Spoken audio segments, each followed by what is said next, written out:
Hi, I'm Tim. Welcome to Watchbox, and thanks for logging on. If you love this watch, email me, tmosso at thewatchbox.com. Your purchase and pricing email question line for buying this or any watch you see here on our channel, our social media, or our website. Reach out to me directly, tmosso at thewatchbox.com. Today we're discussing a 2009 version of a watch originally launched in 2007. This is the Lange Sohne Lange 31 in rose gold. 45.9 millimeters in red gold. It really is redder than rose. It's also 16.1 millimeters thick and lug-to-lug 54.8 millimeters with a 22 millimeter spacing between the lugs. This watch is probably pushing the limits of my wrist. I would not wear this watch on a wrist smaller than 16 centimeters circumference, and that's exactly what my wrist is.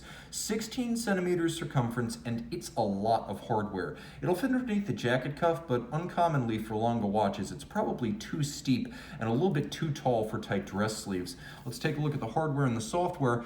The mightiest Lange, short of maybe the Grand Complication or the Terra Luna, includes a substantial medium brown strap. It's medium brown, large rectangular scale alligator leather, semi-gloss, some bolstering, a folded edge, a monotone stitch, brown calfskin on the bottom, and you can see it is a brand new Lange factory strap, and this is where the reinforcements arrive. Most Lange watches feature pin buckles. The ones that feature deployant clasp are generally friction closure. This one uses twin triggers, so you must depress both triggers to unlock the clasp, so it can't fly open due to sheer inertia, and that's a good thing with this watch. Internally, it's media blasted. Externally, it is polished. It is very handsome. The case is standard Lange, which is to say, it is something like a halfway between a pocket watch and a wristwatch. It has an anachronistic look to it, round, bulbous, with a sheer side, a domed bezel, and then the lugs broken out separately. If you're familiar with the Lange house style, this watch is very much it, just in a much larger size. It is an intense red gold, and you can see the dial under sapphire, naturally. The dial is actually made of sterling silver. It's then galvanized this silver white that you see right here, so it is a precious metal dial in a precious metal case.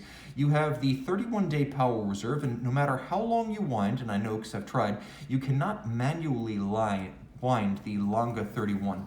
So how do you do it? Well, there's a little port in the back for a winding key, a ratcheting winding key that comes from Lange. And to their credit, it actually moves along quite quickly once you start winding.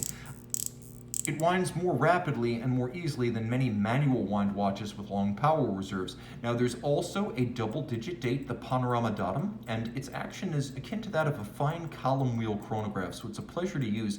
I also like the fonts used. They have wonderful curls, curlicues, and serifs. The dial, of course, features hours, minutes, seconds, and a double-digit date. You have the note that this is a 1-month movement. The hands, delightfully, are pinched alpha style rather than the heavier Dauphine. And of course, when I pull the crown out, I stop the seconds. There's a lovely vaulted Lange Sohne logo up at 12 o'clock. The frame for the date, all of the hands, and the diamond-polished individual indices are 18-karat red gold. Turn the watch over, and we see the mighty caliber L0341. Built for this movement, the movement alone is 37.3 millimeters in diameter, 9.6 millimeters thick. Now you can see the two mainspring barrels stacked on top of each other. Each one contains a mainspring 1.85 meters long. And the barrels individually are 25 millimeters in diameter. An ETA 2892, for example, is 25.6 millimeters in diameter, so the barrels individually are almost the size of an ETA movement.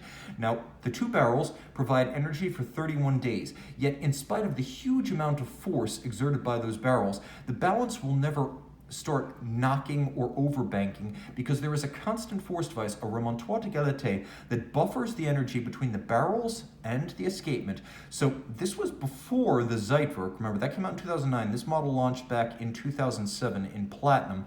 And so there is a locking lever, and then there is a hairspring, a circular hairspring buffer, and every minute energy from the barrels enters The locking lever system transfers to the hairspring and then from the hairspring to the balance, so the escapement is never directly driven by the barrel. As a result, this watch will maintain constant amplitude, neither too much nor too little, for 31 days.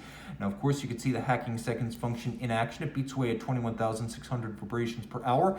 It pivots on 62 joules. It has 406 parts, and it's adjusted in 5 positions like a chronometer. Naturally, you have all the standards of German finish, mirrored anglage on the edge of every bridge, as well as the edge of the mainspring barrels. You have black polish on the swan's neck regulator and the cap for the escape wheel. You have German, we will call them glasuta stripes across the bridges. The bridges are made of nickel copper zinc, with the copper giving you that golden hue. And then you have engine turning on the base plate with individual jewels set in golden chaton held in place by fired blue oxidized screws. The chaton reminding you of the era of the pocket watch. And of course you have that 3/4 style bridge to evoke the pocket watch era. Note the satination on the top of the barrels. No stone is left unturned by either art or science, engineering and artistry in equal measure. 30 meters water resistant, so maybe it can't do it all, but then again, this watch has got just about everything else covered. Email tmosso@thewatchbox.com for purchase and pricing.